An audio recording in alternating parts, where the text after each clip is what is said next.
कासलेच्याकडून धक्कादायक दाव्यांची मालिका गेला महिनाभर सुरू होती.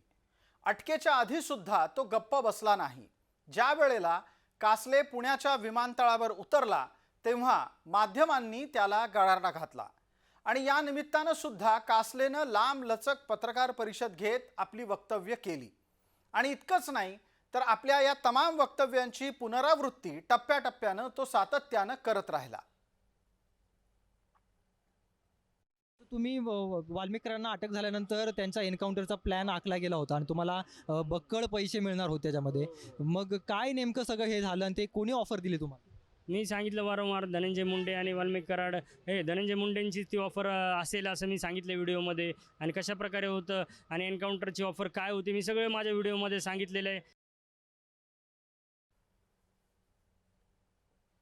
पंकजा मुंडेंच्या वेळेस घडलं का लोकसभेचे इलेक्शन? तेव्हा फोन वगैरे आले वाल्मिक कराडांचे धनंजय मुंडे? नाही, धनंजय मुंडेच्या PAचा फोन आला होता सकाळी माझ्या कॉल डिटेलमध्ये भेटेल ते. तेव्हा मग ते कशासाठी आले होते? हेच की शांत राहा कासले साहेब, शेपवाडीला सुद्धा तुम्ही गडबड करताय, ती गडबड करू नका जास्त. काही लोक आहेत त्यांना त्रास देऊ नका वेगळ्या भाषेत. असं काय ते असं म्हणणार नाहीत फोनवरती, रेकॉर्डिंग असते ना आजकाल की बोगस मतदान होऊ द्या कासले साहेब, असं नाही. प्रेमळ धमकी असतात.